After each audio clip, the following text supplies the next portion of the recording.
Hey everyone, I am going to be talking about the time that my dad and I went fishing, and it started out like a typical day on the river and took a life-threatening turn rather quickly.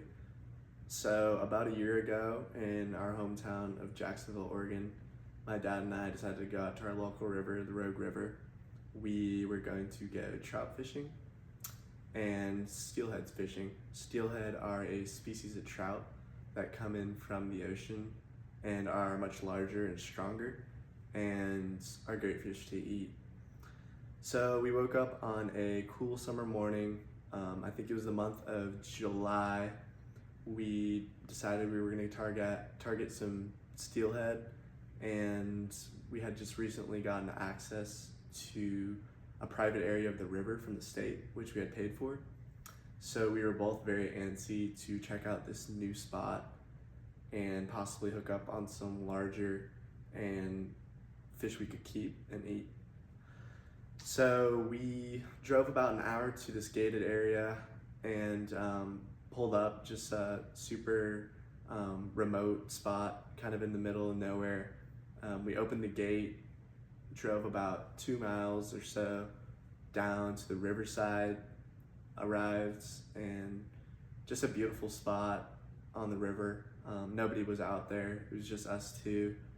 We started off just like any other day, dipping our lines in, pulling in, 12 to 14 inch trout, just great fish, having a great time, good laughs.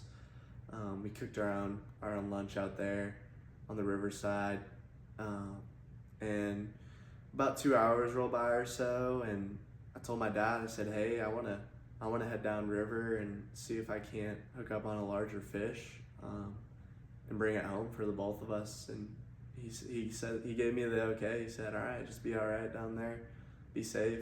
I'm not gonna go down because he doesn't like to move or walk much. So I put on my waders. Waders are what keep you dry when you're fishing. They go about chest high. You have, they're kind of overalls that you keep over your shoulders. And then I put on my wading boots, so I wouldn't slip on the mossy rock bottoms.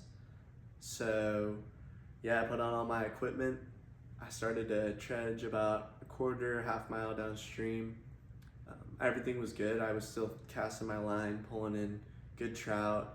I was super, super antsy to hook up on something big.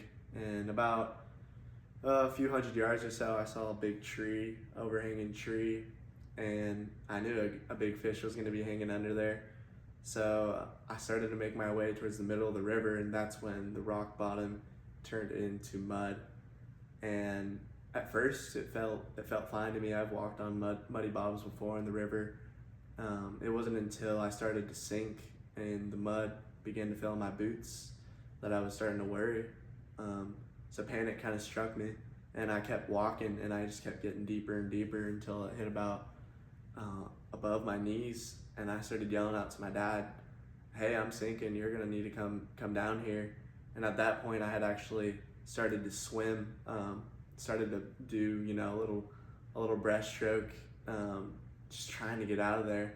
And thank God my dad got there just in time. At that point my waders were full of water. I was covered in mud, and he had pulled me by my fishing pole out of the river. And I got to shore and was very shaken up, and the day kind of ended there for the both of us. And it really just went to show me that you can never underestimate Mother Nature, or how the river looks.